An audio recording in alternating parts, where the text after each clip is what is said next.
Oswald Mandus was, by all accounts, a very wealthy man. He ran a very successful meatpacking plant, and by today's standards, he was a depraved billionaire. You know the type. His home was full of secret tunnels that had one-way glass where he could view into every single room in his house, no exceptions. In a journal entry you find, he describes in great detail him watching his wife bathe through one of these windows. Now he was always eccentric, and his grasp on reality was always tenuous at best. The madness that envelops his life was always there, hardly dormant, but leashed. This helped him maintain his civilized socialite appearance, and honestly, this is hardly a revelation for anyone who is being force-fed the lives of billionaires daily on the news worldwide today. But in those days, they were largely considered to be the pinnacle of society. So when his wife died giving birth to his sons, he willingly stepped into the pool of his own madness. Though it wouldn't become immediately apparent to him or those around him, Oswald's mind was split into two that day. 9 years later, he and his sons take a trip to Mexico, where he would seek an orb similar to one that a distant family member had discovered. An orb that had driven that relative so insane, he ended up in an alternate dimension. And it would not be long before he would find a temple like one described in his relative's journals. As he walked up these steps, nothing could prepare him for what he was about to see and do. When he touched the orb, it showed him the future. World War I, Hiroshima and Nagasaki, endless wars and death on a scale unimaginable to anyone in the late 1800s. But most importantly, it would show him his sons being absolutely slaughtered in the Battle of Somme, drowned in mud and covered in shrapnel. They would die that day on the steps of the temple, slaughtered by their father. Not much of a mercy compared to the fate they were all but guaranteed. Mandus then removed the skulls of his sons and left their corpses to rot on the steps of that temple, and returned home with the skulls and the orb in hand. This event would later awaken what he would later call the engineer. Now, upon his return, sickness fell upon Mandus, and still yet he began construction of a great machine that would transform man into gods. His words, not mine. They were abominations. Pigmen. Half pig, half man, half fucking gross. To complete this transformation, Oswald would mix the vitae and the orgone to create Chemical X. Compound X. Vitae is a chemical found in the blood of humans who are undergoing great stress. It is what was used in the first game to make Alexander an immortal. The orgone is a magical substance, and its origins are not made clear, but basically mixing these two compounds made it possible to give life to his Frankenstein creatures made of pig and human carcasses. Quick aside, I know the monster's name is not Frankenstein, okay? But It was like, you know what I'm saying. So to speed things up a little bit, Mandus would often throw parties, feeding his guests, the previous guests, from other parties. And, at that point would just throw them into his machine as well. If you look closely enough, you can see a message of the bourgeoisie consuming itself. He also, and I'm not clear on this one, he may have employed or adopted a great deal of orphans to work on his machine. I know they were there, they worked on the machine, but I don't know if he adopted them or kidnapped them, whatever. He didn't care about them at all. The hands and bodies of men and man-pig alike were far too large to work on the delicate and tiny parts of the machine. And like I just said, dude straight up did not care if these kids died, and quite possibly preferred them to be just one-use tools. He also straight up packed and sold the flesh of the bourgeoisie to the town's markets, making anyone who consumed his meat an unwitting cannibal. And interestingly, he didn't really do anything to the flesh. He just sold it as is. Now, during this era for Mandus, his wealth had ballooned, making him the wealthiest, if not one of the wealthiest men on the planet. Now, he donated much to causes that aligned him to getting as close as to new victims as possible. Like saving children in, for example, saving children in Haiti, or I don't know, setting up relief funds in the Middle East to help children. Stuff like that. He did stuff like that to kidnap children, and not just children, but adults as well. But he really liked the children. So Mandus had killed his children in February 1899. By December of that year, the machine meant to spare humanity was fully operational. That December, he was visited by a member of his gun club who was very worried about him, as members of gun clubs usually are. Mandus showed him the machine and told him about the engineer. Now, his gun club friend inquired about meeting this engineer, and so he did. Mandus peeled the flesh from his body and then fed him to the machine. Soon after, and undisclosed to the player in any way, Mandus and the engineer finally split.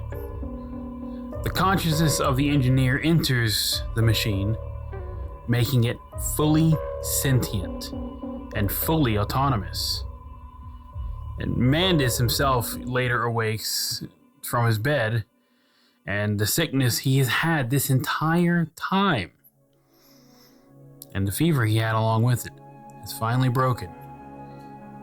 And the game begins. At this point, the player knows none of this, and now neither does Mandus. This is where the title of the game comes in: Amnesia. So he goes looking for his kids, and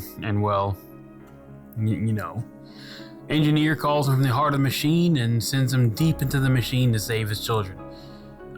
Because at this point, he doesn't know that his children have, he killed them. So he sends them down to fix all the shit he broke on the way up. But he doesn't know that he broke all the stuff on the way up. He just knows that it's all broken and he's got to go down there to fix it to save his kids. So blah, blah, blah, blah, blah. He goes down to fix all the shit to save his kids. So, again, he sends Mandus down to fix all the shit he broke, so he can resume consuming humanity and make more man-bear pigs.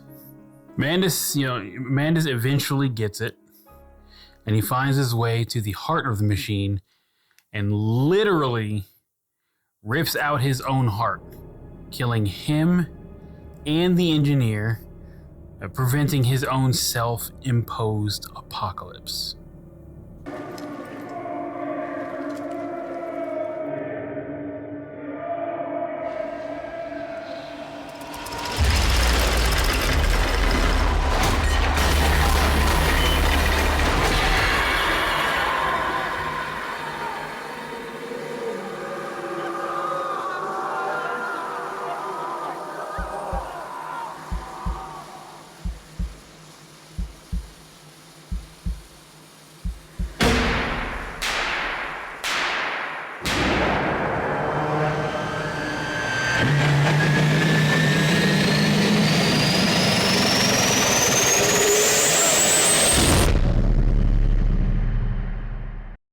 Oswald Mandus was always mad, but never had he embraced it like he did after his wife died. But it wasn't until his callous actions nearly ended humanity that he grew a fucking conscience and put an end to all the chaos he was going to unleash on humanity.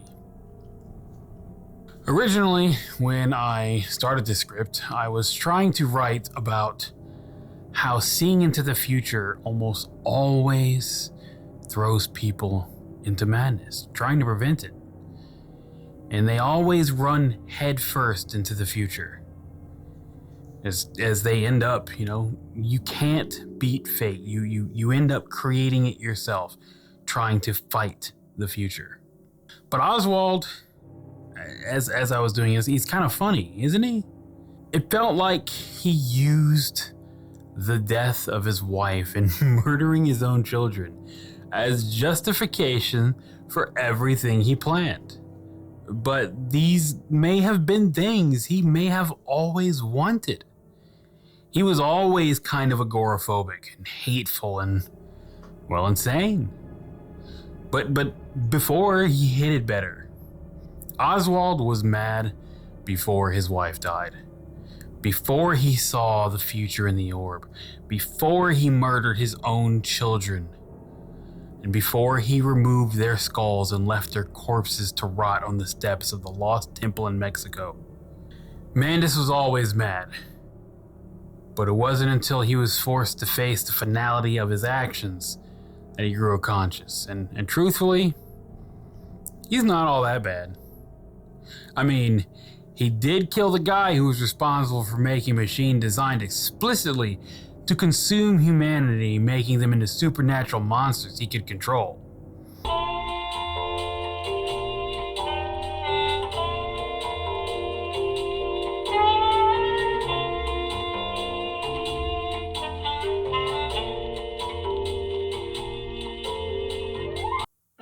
So I hope you like walking simulators, because this is another walking simulator, but this is one of the earlier titles by the Chinese Room, who had made my favorite horror game in 2024, Still Wakes the Deep.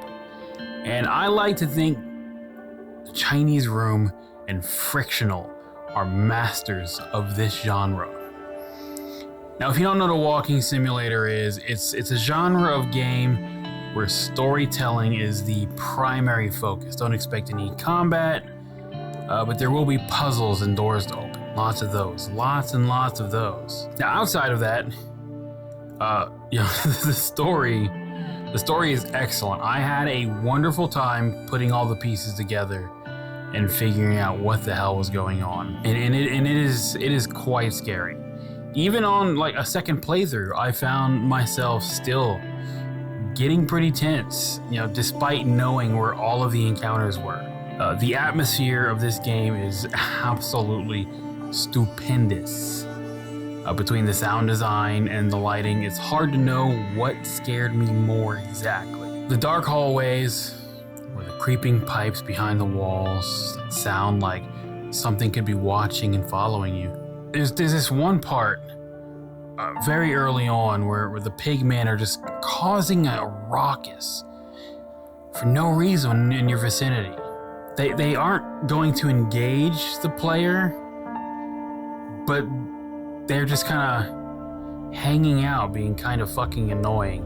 And it feels like they will charge the player at any second, and is just so tense because you're stuck in this room with them as they're coming down these stairs, and they get to a point where they're like, you can see them like right there, and they're screaming at you, and you're stuck there filling up this gas tank, and they're just screaming at you, and you're like, oh my god, please don't come over here. I don't want to die. I just started playing this game. Please don't come over here. And it is like, I know they're not gonna come get me, but like, what if there is like a low percentage for the AI to do that thing? I don't know. It was only my first time playing the game. I don't know how bad it would have gotten. You know, it's pretty good. One of my favorite moments. One of my absolute favorites.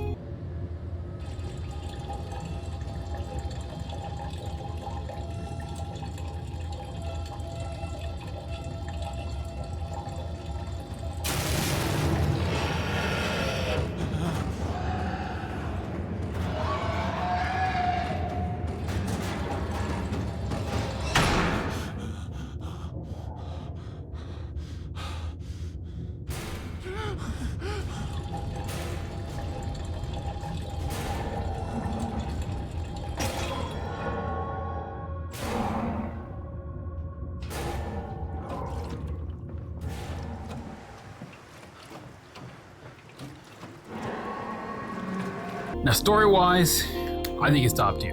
I really liked Machine for Pigs. The story was all kinds of fucked.